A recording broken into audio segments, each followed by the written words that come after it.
السلام عليكم ورحمة الله وبركاته. نحمده ونصلي على رسوله الكريم، أما بعد، فأعوذ بالله من الشيطان الرجيم. بسم الله الرحمن الرحيم. رب اشرح لي صدري ويسر لي أمري واحلل عقدة من لساني يفقهوا قولي. آیت نمبر 53 سے آغاز ہوتا ہے، پارہ نمبر 13 کا آغاز ہوتا ہے اور سورہ یوسف چل رہی ہے۔ اللہ تعالیٰ ارشاد فرماتے ہیں وَمَا أُبْرِئُ نَفْسِي، میں اپنے نفس کی پاکیزگی بیان نہیں کرتا۔ انہوں نے کیا کہا کہ میں اپنے نفس کی پاکیزگی بیان نہیں کرتا۔ اسے اگر حضرت یوسف علیہ السلام کا قول تسلیم کیا جائے تو انہوں نے کیا کہا کہ انہوں نے کہا کہ میں اپنے نفس کی پاکیزگی بیان نہیں کرتا۔ اس سے صاف ظاہر ہوتا ہے کہ ان کی پاک دامنی ہر طرح سے ثابت ہو چکی تھی، اور اگر یہ عزیز مصر کا قول ہے تو جیسا کہ امام ابن کثیر کا خیال ہے تو یہ حقیقت پر مبنی ہے، کیونکہ اس نے اپنے گناہ کا اور یوسف علیہ السلام کو بہلانے اور پھسلانے کا اعتراف کیا تھا۔ تو اب یہاں پر اس سے مراد یہاں پر کیا لیا گیا کہ وما ابرئ نفسی، میں اپنے نفس کی پاکیزگی بیان نہیں کرتا۔ آگے بیان ہوتا ہے کہ بالسوء الا الا ما رحم ربی، بے شک نفس تو برائی پر ابھارنے والا ہی ہے۔ یہ اس نے اپنی غلطی کی طرف توجہ دلائی یا اس کی علت بیان کی کہ انسان کا نفس ہی ایسا ہے کہ اسے برائی پر ابھارتا اور اس پر آمادہ کرتا ہے۔ یعنی نفس جو ہے وہ ہر انسان کا نفس، صرف کسی ایک انسان کا نہیں بلکہ ہر انسان کا نفس اس کو برائی کی طرف ابھارتا ہے اور اس کو برائی کی طرف لے کر جاتا ہے، اور اس کو برائی اس کو اچھی لگنے لگتی ہے۔ آگے ارشاد ہوتا ہے ان ربی غفور رحیم، یقیناً میرا پالنے والا بڑی بخشش کرنے والا اور بہت مہربانی فرمانے والا ہے۔ یعنی نفس کی شرارتوں سے اللہ ہی ہے جو انسان کو بچاتا ہے، جس پر اللہ تعالیٰ کی رحمت ہو، جیسا کہ حضرت یوسف علیہ السلام کو اللہ تعالیٰ نے ان کی نفس کی پیروی کرنے سے ان کو بچا لیا۔ تو یہاں پر دو قول اس بارے میں، اس آیت کے بارے میں جو نقل کیے جاتے ہیں۔ کچھ کہتے ہیں کہ یہ وما ابرئ نفسی، کچھ کہتے ہیں کہ یہ حضرت یوسف علیہ السلام نے اپنے بارے میں ہی کہا، اور کچھ کہتے ہیں کہ حضرت یوسف علیہ السلام کا نفس تو پاکیزہ تھا، ان کے نفس نے اس عورت کی طرف وہ نہیں چکے، بلکہ یہ اس عورت کی بات کی جا رہی ہے کہ وما ابرئ نفسی، کہ میں اپنے نفس کی پاکیزگی بیان نہیں کرتا۔ یعنی کہ میں اپنے نفس کی پاکیزگی نہیں بیان کر رہی ہوں کہ انسان کا نفس جو ہے، ہر انسان کا نفس اس کو برائی کی طرف ہی ابھارتا ہے۔ معلوم نہیں پھر ہم سارے کے سارے کیسے کہتے ہیں کہ ہمیں بہت بھروسہ ہے خود پر۔ انسان اپنے نفس کے آگے جب خود کو گرا دیتا ہے تو نفس اس کو اپنے ساتھ دھکیل کر جہاں چاہتا ہے لے جاتا ہے۔ اللہ تعالیٰ مزید ارشاد فرماتے ہیں وَقَالَ الْمَلِكُ ائْتُونِي بِهِ أَسْتَخْلِصْهُ لِنَفْسِي، بادشاہ نے کہا، یعنی یہ عزیز مصر ہے، یہ جو یہاں پر بادشاہ کا لفظ استعمال کیا گیا، لیکن وہ بادشاہ نہیں تھا، در حقیقت وہ وزیر تھا وہاں کا، اور وہ بہت، چونکہ سلطنتیں بہت بڑی ہوا کرتی تھی، اس وجہ سے جو وزیر تھا اس کو پورا ملک دیا جاتا تھا، کئی ملک مل کر ایک سلطنت بنایا کرتے تھے، تو وہ وزیر تھا، بہت اہم وزیر تھا۔ تو اللہ تعالیٰ فرماتے ہیں کہ وقال الملک ائتونی بہ استخلصہ لنفسی، بادشاہ نے کہا اسے میرے پاس لاؤ کہ میں اسے اپنے خاص کاموں کے لیے مقرر کر لوں۔ یعنی جب بادشاہ یعنی ریان بن ولید پر یوسف علیہ السلام کے علم و فضل کے ساتھ ان کے کردار کے بارے میں اور ان کی پاک دامنی سب کچھ واضح ہو گئی، تو اس نے حکم دیا کہ انہیں میرے سامنے پیش کرو۔ بادشاہ کا نام کیا ہے؟ ریان بن ولید۔ تو اس نے حکم دیا کہ انہیں میرے سامنے پیش کرو، میں انہیں اپنے لیے منتخب کرنا چاہتا ہوں، یعنی اپنے پاس مشیر خاص بنانا چاہتا ہوں۔ ابھی حضرت یوسف علیہ السلام کو رہائی نہیں ملی، اب جب وہ سارا ان کے بارے میں ساری باتیں کلیئر ہو گئیں تو پھر اس وقت بادشاہ نے یہ حکم دیا کہ ان کو میرے پاس لے کر آؤ۔ فَلَمَّا كَلَّمَهُ قَالَ إِنَّكَ الْيَوْمَ لَدَيْنَا مَكِينٌ أَمِينٌ، یعنی میں ان کو کیا کرنا چاہتا ہوں کہ پھر جب اس سے بات چیت کی تو اس نے کیا کہنے لگا کہ آپ ہمارے ہاں آج سے بہت عزت والے اور امانت دار ہیں۔ فلما کلمہ، جب بات چیت کی اس سے، قالا، اس نے کہا، کس نے؟ بادشاہ نے، عزیز مصر جو بادشاہ تھا اس نے کہا، انک الیوم لدینا مکین، کہ آج آپ ہمارے پاس بہت زیادہ باعزت اور آپ مکرم، باعزت اور امین امانتدار ہوں گے۔ قالا، اب کس نے کہا؟ اب کس کی بات آ رہی ہے؟ حضرت یوسف علیہ السلام کی۔ اس نے ان کو وہ صدارت دینا چاہی۔ تو یوسف علیہ السلام نے جواب دیا، یوسف علیہ السلام نے کہا، یعنی وہ چاہتا تھا کہ ان کو ان کے رازدان بنانا اور ان کے جو کنٹری کے وہ جو مشیر بنانا، کون سا؟ جو آپ کی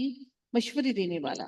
لیکن حضرت یوسف علیہ السلام نے ان کو کچھ اور کہا۔ اس کو حضرت یوسف علیہ السلام نے کہا کہ قال اجعلنی علی خزائن الارض، حضرت یوسف علیہ السلام نے کہا کہ آپ مجھے ملک کے خزانوں پر مقرر کر دیجئے، علی خزائن الارض، یعنی کہ زمین کے خزانوں پر مقرر کر دیجئے۔ یعنی خزانہ ایسی جگہ کو کہتے ہیں جس میں چیزیں محفوظ کی جاتی ہیں۔ زمین کے خزانوں سے مراد وہ گودام ہے جہاں غلہ جمع کیا جاتا تھا۔ اس کا انتظام اپنے ہاتھ میں لینے کی خواہش اس لیے ظاہر کی کہ مستقبل قریب میں جو ان کے خواب کی تعبیر ہے اس کے مطابق جو قحط سالی کے ایام آنے والے ہیں اس سے نمٹنے کے لیے مناسب انتظامات حضرت یوسف علیہ السلام کر سکیں اور غلے کی معقول مقدار بچا کر رکھی جا سکے۔ عام حالات میں اگرچہ یہ عہدہ لینا اور طلب کرنا جائز نہیں ہے، لیکن حضرت یوسف علیہ السلام کے اس اقدام سے یہ معلوم ہوتا ہے کہ خاص حالات میں اگر کوئی شخص یہ سمجھتا ہے کہ قوم اور ملک کو جو خطرات ہیں ان سے نمٹنے کی وہ اچھی طرح سے صلاحیت رکھتا ہے جو دوسروں میں موجود نہیں ہے، تو وہ اپنی اہلیت کے طور پر اس عہدے کو طلب کر سکتا ہے خود سے۔ تو حضرت یوسف علیہ السلام نے پھر اس عہدے کو مانگا ان سے، اور البتہ جب بادشاہ مصر نے انہیں اس کی پیشکش کی تو پھر ایسے عہدے کی خواہش کی انہوں نے، ادروائز اس سے پہلے ان کی خواہش نہ تھی کہ وہ کوئی عہدہ لیں۔ بادشاہ مصر نے یہ چاہا کہ ان کو یہ عہدہ دیا جائے۔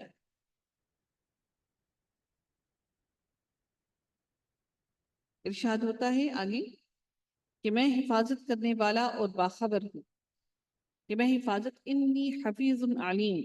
کہ میں حفاظت کرنے والا ہوں اور اسے کسی بھی غیر ضروری طور پر میں اس غلے کو یا اس چیز کو خرچ نہیں کروں گا، بلکہ میں اس کو جمع کرنے اور خرچ کرنے اور اس کی رکھنے اور نکالنے کو بخوبی علم رکھتا ہوں۔ میں اس بہتر سمجھتا ہوں کہ اس کو کس طرح سے خرچ کیا جائے اور کس طرح سے اکٹھا کیا جائے اور کس طرح سے سیو کیا جائے۔ اگلی آیت میں اللہ تعالیٰ ارشاد فرماتے ہیں کہ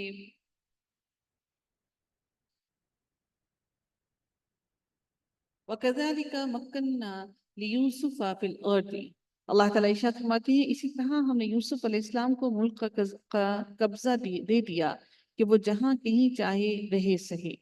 یعنی وہ جہاں کہیں بھی چاہیں وہ وہاں پر رہیں اور جہاں چاہیں جا سکتے ہیں۔ تو انہوں نے کہا کہ ہم نے یوسف علیہ السلام کو ملک کا قبضہ دے دیا۔ مَكَّنَّا لِيُوسُفَ فِي الْأَرْضِ يَتَبَوَّأُ مِنْهَا حَيْثُ يَشَاءُ نصیب برحمتنا من نشاء ولا نضيع اجر المحسنین۔ اللہ تعالیٰ ارشاد فرماتے ہیں کہ وہ جہاں کہیں چاہے رہے سہے، ہم جسے چاہیں اپنی رحمت پہنچا دیتے ہیں اور ہم نیک وکار لوگوں کو ثواب کبھی بھی ضائع نہیں کرتے۔ یعنی ہم نے یوسف علیہ السلام کو زمین میں ایسی قدرت اور طاقت عطا کی کہ بادشاہ وہی کچھ کرتا جس کا حکم حضرت یوسف علیہ السلام دیتے، اور سرزمین مصر میں اس طرح تصرف کرتے جس طرح انسان اپنے گھر میں کرتا ہے، اور جہاں چاہتے وہ رہتے۔ پورا مصر ان کے زیر نگین تھا، ان کے زیر اطاعت تھا، ان کی باتیں سن رہا تھا اور انہی کی بات چل رہی تھی پورے مصر کے اندر۔ اور یہ گویا کہ اللہ تعالیٰ نے اب آگے ہم نیکوکاروں کا ثواب ضائع نہیں کرتے، اللہ تعالیٰ آگے ان کے نیکوکاروں کا اجر بیان کرتے ہوئے فرماتے ہیں کہ ان کے اس صبر کا جو بھائیوں کے ظلم و ستم پر انہوں نے کیا، اور اس ثابت قدمی کا جو عزیز مصر کی بیوی کی دعوت گناہ کے مقابلے میں اختیار کیا، اور اللہ تعالیٰ فرماتے ہیں کہ اس کی وجہ سے جو قید خانے کی زندگی میں انہوں نے اپنی زندگی گزاری ہے، حضرت یوسف علیہ السلام کا یہ منصب وہی تھا جس پر اس سے پہلے وہ عزیز مصر فائز تھا۔ یعنی عزیز مصر نے اپنا منصب، اب سوچئے کتنی بڑی بات ہے کہ عزیز مصر نے اپنا منصب جو ہے وہ حضرت یوسف علیہ السلام کو دے دیا، جس کی بیوی نے حضرت یوسف علیہ السلام کو ورغلانے کی کوشش کی تھی۔ بعض لوگ کہتے ہیں کہ یہ بادشاہ حضرت یوسف علیہ السلام کی دعوت و تبلیغ سے مسلمان ہو گیا تھا۔ اسی طرح بعض نے یہ کہا ہے کہ عزیز مصر جس کا نام اطفیر تھا فوت ہو گیا، تو اس کے بعد جو عزیز مصر کی بیوی ہے اس کا نکاح حضرت یوسف علیہ السلام سے ہو گیا اور 2 بچے بھی ہوئے، ایک کا نام افرائیم اور دوسرے کا نام نیشا تھا۔ افرائیم ہی یوشع بن نون اور حضرت ایوب علیہ السلام کی بیوی رحمت کے والد تھے۔ یہ تفسیر ابن کثیر میں یہ لکھا ہوا ہے، لیکن یہ بات کسی بھی مستند روایت سے ثابت نہیں ہے، اس لیے نکاح والی بات صحیح معلوم نہیں ہے۔ اور اس کے علاوہ اس عورت سے جس کردار کا مظاہرہ ہوا اس کے ہوتے ہوئے ایک نبی کی حرمت نہیں ہے کہ وہ ایک ایسی خاتون سے نامناسب عورت سے شادی کرے۔ بہرحال ہم یہ بات سمجھ گئے کہ عزیز مصر کی جگہ پر حضرت یوسف علیہ السلام کو لگا دیا گیا اس سلطنت کا جو عزیز مصر کے پاس وہ عہدہ تھا، وہ عہدہ لے کر حضرت یوسف علیہ السلام کو دے دیا گیا۔ آگے ہم چلتے ہیں، ارشاد ہوتا ہے اگلی آیت کے اندر وَلَا أَجْرُ الْآخِرَةِ خَيْرٌ لِلَّذِينَ آمَنُوا وَكَانُوا يَتَّقُونَ۔ اللہ تعالیٰ ارشاد فرماتے ہیں کہ یقیناً ایمانداروں اور پرہیزگاروں کا جو ان کی آخرت کا اجر ہے بہت ہی بہتر ہے۔ ان کا اجر جو ہے اجر المحسنین، وہ بہت ہی بہترین اجر ہے۔ اللہ تعالیٰ مزید ارشاد فرماتے ہیں کہ یوسف کے بھائی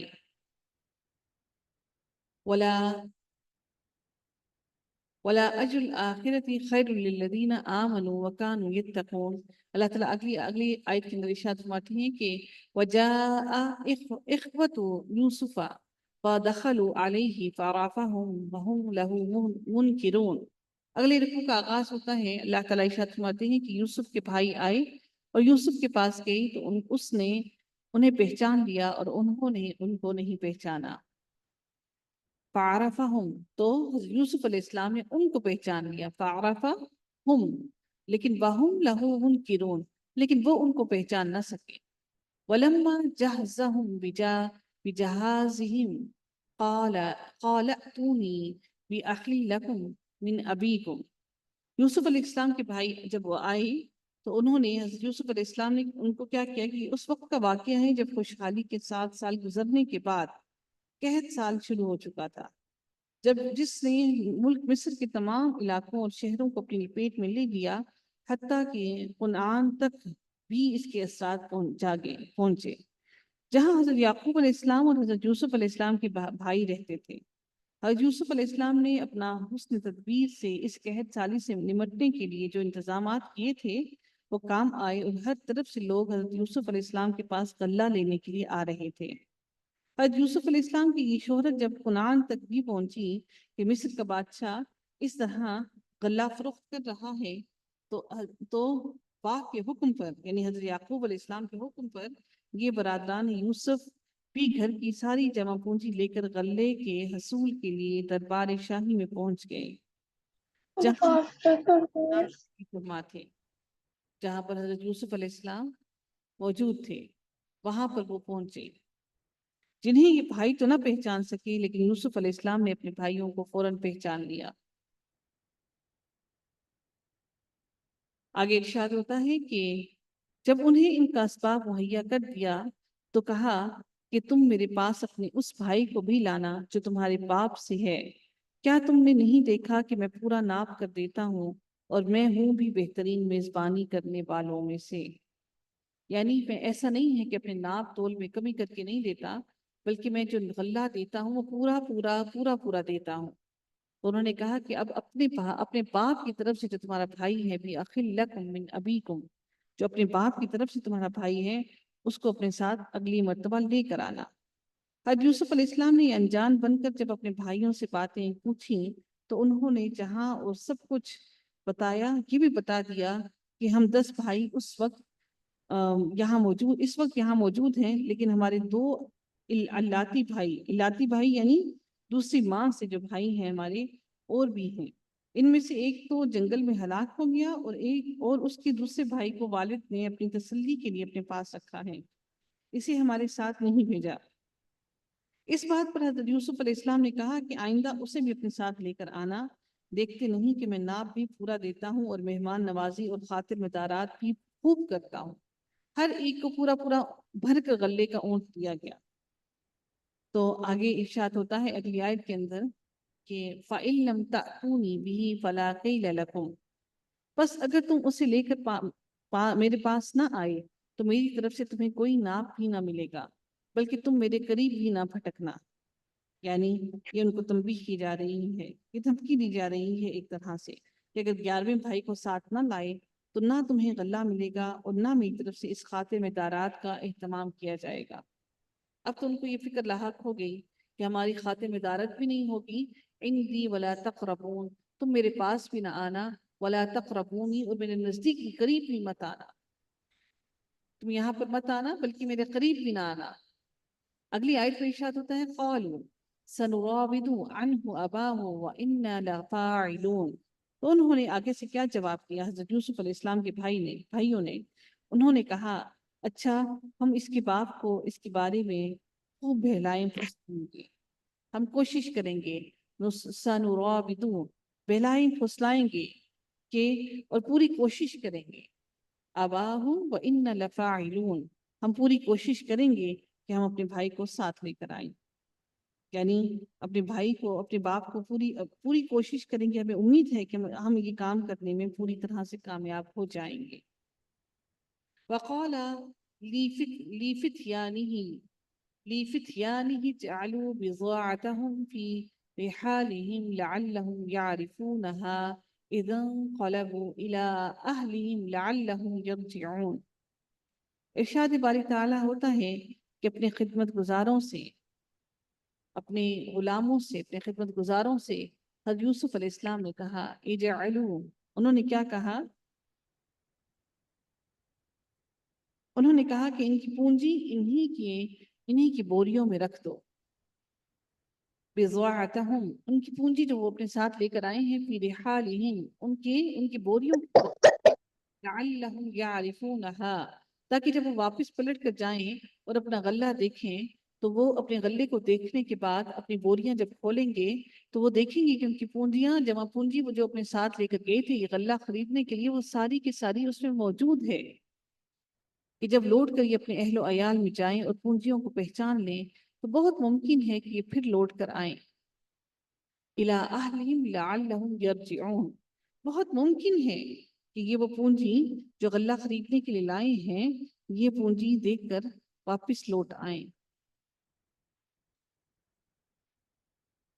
اس سے مراد ایک یہ بھی ہے کہ جب وہ پہلی دفعہ آئے تھے تو وہ اپنی ساری کی ساری جمع پونجی لے کر آئے تھے غلہ لینے کے لیے، اور وہ ساری پونجی جب لے آئے، حضرت یوسف علیہ السلام کو اس بات کا اندازہ تھا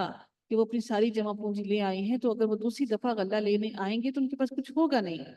تو یعنی جب وہ واپس لے کر آئیں گے، جب وہ دوبارہ سے غلہ لینے آئیں گے تو یہی جمع پونجی اپنی واپس لے کر دوبارہ ضرور آئیں گے غلہ لینے کے۔ جب جمع پونجی ہی کچھ نہیں ہوگی تو وہ کس دام کی بدولت آئیں گے، پیسے لے کر کس کے عوض آ کر وہ غلہ خریدیں گے؟ اس لیے حضرت یوسف علیہ السلام نے وہ ان کی ساری جمع پونجی واپس ان کی بوریوں میں ڈلوا دی، اور انہوں نے کہا کہ یہ جب اپنی جمع پونجی دیکھیں گے تو الی اہلہم، جب اپنے وہ گھر والوں کی طرف پلٹیں گے، لعلہم یرجعون، ممکن ہے کہ یہ واپس لوٹ آئیں۔ فلما، اب یہ دیکھیں یہ حضرت یوسف علیہ السلام کو غیب کا علم نہیں تھا کہ وہ لازمی ہی آئیں گے، انہوں نے گمان کیا لعلہم یرجعون، ممکن ہے کہ وہ واپس لوٹ آئیں۔ تو نبیوں نے بھی ہمیشہ اپنے گمان کے مطابق، اپنے علم کے مطابق بات کی۔ آگے اللہ تعالیٰ ارشاد فرماتے ہیں فلما رجعوا الى ابیہم قالوا یا ابانا منع منا الکیل فارسل معنا اخانا نقتل وانا له لحافظون۔ آگے ارشاد باری تعالیٰ ہوتا ہے جب یہ لوگ لوٹ کر اپنے والد کے پاس گئے تو کہنے لگے ابا جان، ہم سے تو غلہ کا ناپ روک لیا گیا۔ انہوں نے کیا کہا کہ ہم سے تو غلہ کا ناپ روک لیا گیا، منیا روک لیا گیا، اے ابا جان ہم سے غلہ کا ناپ روک لیا گیا ہے، اب آپ ہمارے ساتھ ہمارے بھائی کو بھیجیے کہ ہم پیمانہ بھر کر لائیں، ہم اس کی نگہبانی کے ذمہ دار ہیں، ہم اس کو حفاظت کرنے کے ذمہ دار ہیں۔ انہوں نے آ کے کیا کہا اپنے والد سے کہ ہم سے غلہ روک لیا گیا ہے۔ اس کا مطلب یہ ہے کہ آئندہ کے لیے جو غلہ بنیامین کے بھیجنے کے ساتھ مشروط ہے، جو شرط لگا دی گئی ہے کہ بنیامین جو حضرت یوسف علیہ السلام کا بھائی ہیں، ان کے ساتھ آنے کی وجہ سے جو غلہ ہمیں دیا جائے گا، اگر یہ ساتھ نہیں جائے گا تو غلہ نہیں ملے گا، اس لیے اسے ضرور ساتھ بھیجیں تاکہ ہمیں دوبارہ بھی اسی طرح غلہ مل سکے جس طرح اس دفعہ ملا ہے، اور اس طرح کا اندیشہ نہ کریں جو یوسف علیہ السلام کو بھیجتے ہوئے آپ نے ہمارے ساتھ کیا تھا، ہم اس کی ضرور ضرور حفاظت کریں گے۔ وَإِنَّا لَهُ لَحَافِظُونَ قَالَ هَلْ آمَنُكُمْ عَلَيْهِ إِلَّا كَمَا آمَنْتُكُمْ عَلَىٰ أَخِيهِ مِنْ قَبْلِ۔ اس کے بعد کیا ہوا کہ یعقوب علیہ السلام نے کہا کہ مجھے تو اس کے بارے میں، تمہاری اس بات کے بارے میں تمہارا بس ویسا ہی اعتبار ہے جیسا کہ اس سے پہلے تمہارے بارے میں تم نے اس کے بھائی کے بارے میں کیا۔ آمنتکم اتنا ہی اعتبار ہے، علی اخیہ جتنا کہ اس کے بھائی کے بارے میں تم پر اعتبار کرتا تھا، بس اتنا ہی تم پر اعتبار ہے میرا، اس سے زیادہ میں تم پر اعتبار ہرگز نہیں کرتا۔ یعنی تم نے یہی وعدہ کیا تھا کہ تم یوسف علیہ السلام کی حفاظت کرو گے، لیکن جو کچھ تم نے کیا وہ میرے بھی سامنے ہے اور تمہارے بھی سامنے ہے۔ پھر انہوں نے یہ بھی کہا کہ فَاللَّهُ خَيْرٌ حَافِظًا وَهُوَ أَرْحَمُ الرَّاحِمِينَ۔ انہوں نے آگے سے یہ بھی کہا، حضرت یعقوب علیہ السلام نے، بس اللہ ہی بہترین حافظ ہے اور وہ سب مہربانوں سے بڑا مہربان ہے۔ وَهُوَ أَرْحَمُ الرَّاحِمِينَ، وہ سب سے بڑا رحم کرنے والا ہے۔ اب ہم جانتے ہیں کہ ظاہر قحط سالی ہے اور غلے کی ضرورت بھی بہت شدید تھی، اسی وجہ سے اس لیے اندیشے کے باوجود بھی بنیامین کو ساتھ بھیجنے سے انکار کرنا مناسب حضرت یعقوب علیہ السلام نے نہیں سمجھا، اور اللہ تعالیٰ پر بھروسہ کرتے ہوئے انہیں بھیجنے پر آمادگی کو ظاہر کیا۔ اور پھر انہوں نے حضرت یعقوب علیہ السلام نے اپنے بیٹے بنیامین کو ان کے بھائیوں کے ساتھ بھیجنے پر آمادگی کا اظہار کیا اور بھیج دیا۔ اگلی آیت میں ارشاد ہوتا ہے وَلَمَّا فَتَحُوا مَتَاعَهُمْ وَجَدُوا بِضَاعَتَهُمْ رُدَّتْ إِلَيْهِمْ۔ جب انہوں نے، ابھی یہ بات چیت ہو رہی، جب انہوں نے اپنا اسباب کھولا، جب انہوں نے اپنا سامان کھولا تو اپنا سرمایہ موجود پایا، وہ پیسے، وہ مال جو ساتھ لے کر گئے تھے اسے موجود پایا، جو ان کی جانب واپس لوٹا دیا گیا تھا۔ کہنے لگے اے ہمارے ابا جان ہمیں اور کیا چاہیے، یعنی بادشاہ کی اس حسن سلوک کے بعد کہ اس نے ہماری خوب خاطر تواضع بھی خوب کی اور ہماری پونجی بھی ہمیں واپس لوٹا دی، اور اس کے علاوہ ہمیں اور کیا چاہیے۔ دیکھیے تو یہ ہمارا سرمایہ بھی ہمیں واپس لوٹا دیا گیا ہے، ہم اپنے خاندان کو یہ سارا کچھ واپس لا کر دیں گے، یہ سارا مال ہم اپنے خاندان کو واپس لا کر دیں گے اور اپنے بھائی کی نگرانی بھی کریں گے، اور ایک اونٹ کے بوجھ کا غلہ زیادہ لائیں گے۔ اور انہوں نے کیا کہا کہ ہم ایک اونٹ کے بوجھ کا غلہ زیادہ لائیں گے۔ وَنَزْدَادُ كَيْلَ بَعِيرٍ، کہ ہم اب ایک اونٹ کا جو غلہ ہے وہ زیادہ لائیں گے، یہ ناپ تو بہت ہی آسان ہے، ذَلِكَ كَيْلٌ يَسِيرٌ، یہ تو بہت ہی آسان ترین طریقہ ہے کہ ہمیں تو پیسے بھی نہیں دینے اور ہمیں واپس بھی آ جانا ہے اور پیسہ بھی ہمارا ہمیں واپس لوٹا دیا جائے گا، کیونکہ فیکس ایک اونٹ جتنا بوجھ اٹھا سکتا تھا، یعنی کہ ایک انسان صرف ایک اونٹ جتنا غلہ اٹھا سکتا تھا، اور بنیامین کی وجہ سے ایک اونٹ کے بوجھ کا بھر غلہ مزید ان کو مل جاتا،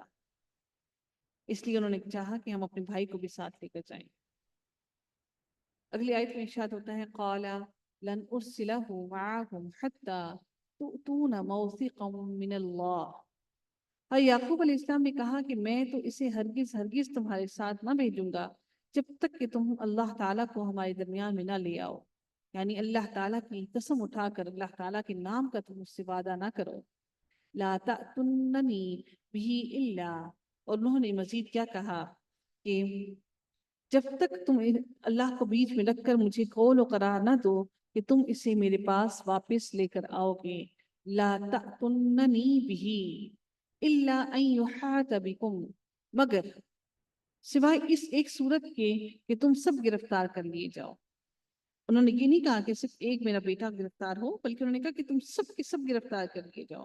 یعنی تمہاری اجتماعی مصیبت تم سب کو پہنچ جائے، یا تم سب کے سب ہلاک ہو جاؤ، یا تم سب کے سب گرفتار ہو جاؤ، صرف اور صرف اس صورت میں تم اس کو چھوڑ سکتے ہو، یعنی تم اس کے بغیر میرے پاس آؤ تو اس صورت میں اس چیز کو ایکسپٹ کر سکتا ہوں، ادروائز تم اس کو میرے پاس واپس لے کر آؤ گے۔ فلما آتوه موثقهم قال اللہ علی ما نقول وکیل۔ اب ان بھائیوں نے کیا کیا، جب انہوں نے پکا قول و قرار دے دیا، پورا وعدہ کر دیا، تو انہوں نے کہا کہ ہم جو کچھ کہتے ہیں اللہ تعالیٰ اس پر وکیل ہے، نگبان ہے۔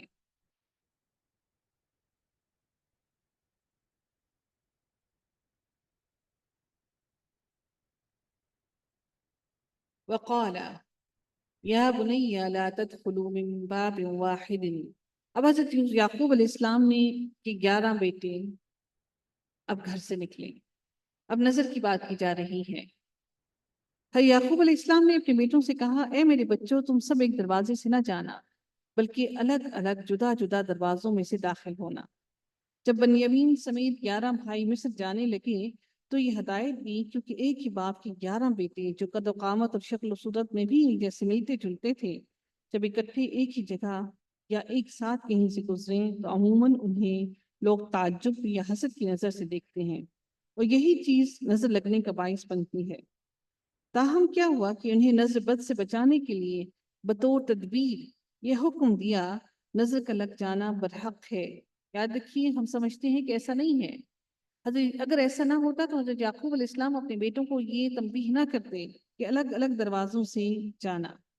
جیسا کہ نبی کریم صلی اللہ علیہ وآلہ وسلم سے بھی صحیح احادیث سے ثابت ہے۔ مثلا العین حق، نظر کا لگ جانا حق ہے۔ صحیح بخاری کی حدیث میں، صحیح مسلم کی حدیث میں، اور یہ واضح الفاظ میں لکھا ہوا ہے کہ العین حق، نظر کا لگ جانا پر حق ہے۔ اور آپ صلی اللہ علیہ وآلہ وسلم نے نظر بد سے بچنے کے لیے دعائیہ کلمات بھی اپنی امت کو بتائے ہیں۔ مثلا فرمایا،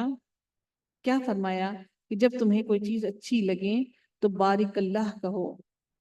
یعنی اس کی برکت کی دعا کرو، اور جس کی نظر لگے اس کو کہا جائے کہ غسل کرے، اور اس کے غسل کا یہ پانی اس شخص کے سر اور جسم پر ڈالا جائے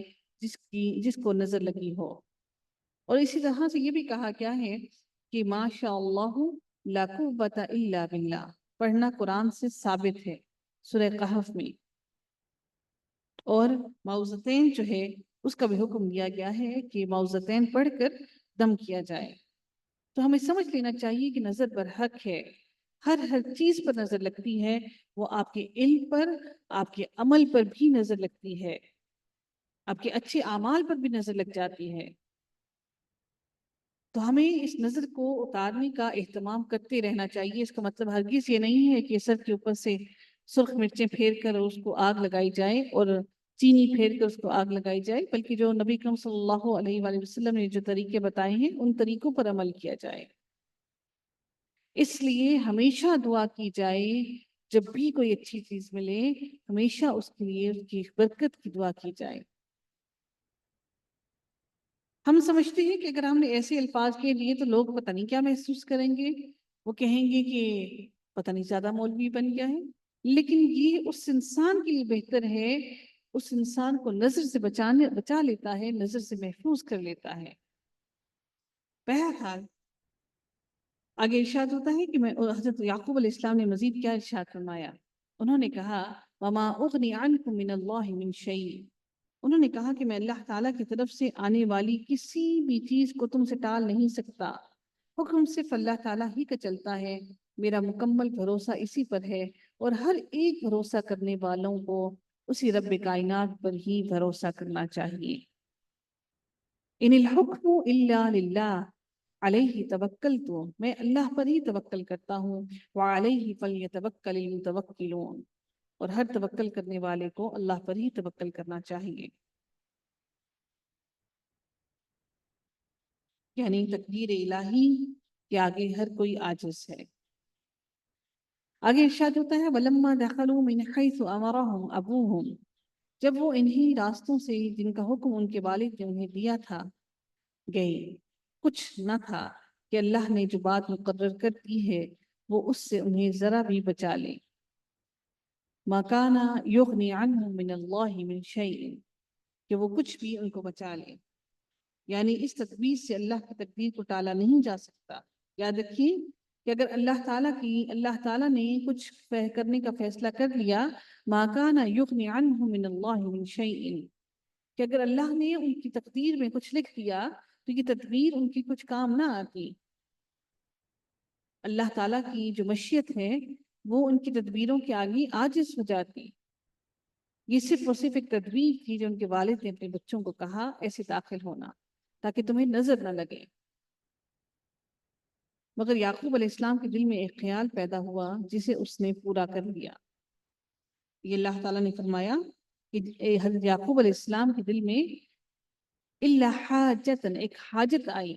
فی نفسی، ان کے دل میں، یعقوب علیہ السلام کی قضاہا، تو انہوں نے اس کو پورا کیا. یعنی ان کے دل میں خوف تھا اپنے سارے بچوں کو کھونے کا، اس لیے انہوں نے کہا کہ یہ تدبیر کی کہ الگ الگ جگہ سے جانا تاکہ تم نظر سے محفوظ ہو جاؤ. تو اللہ تعالیٰ فرماتی ہے کہ اگر اللہ تعالیٰ کی مشیت ہوتی، اگر کوئی چیز اللہ تعالیٰ ان کو نقصان پہنچانا چاہتا تو کوئی بھی یہ تدبیر ان کے کسی کام نہ آتی. لیکن حضرت یعقوب علیہ السلام کے اندر ایک خواہش ابھری، ایک پریشانی کی وجہ سے، تو حضرت یعقوب علیہ السلام نے یعقوب قضاہا،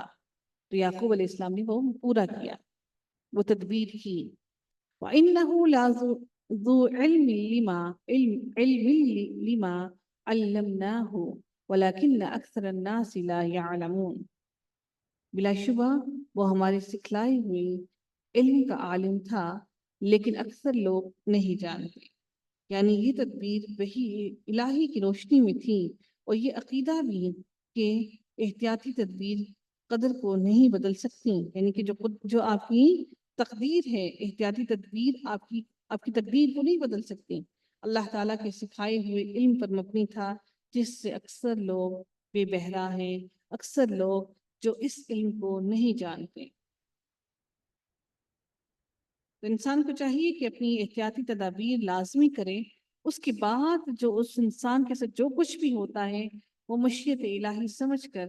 اس کو قبول کرے. وآخر دعوانا ان الحمد للہ رب العالمین، صلی اللہ تعالی علی خیرہ خلقہ اجمعین برحمتک یا ارحم الراحمین. سبحانک اللہم وبحمدک، نشہد ان لا الہ الا انت، نستغفرک ونتوب الیک. السلام علیکم ورحمۃ اللہ وبرکاتہ.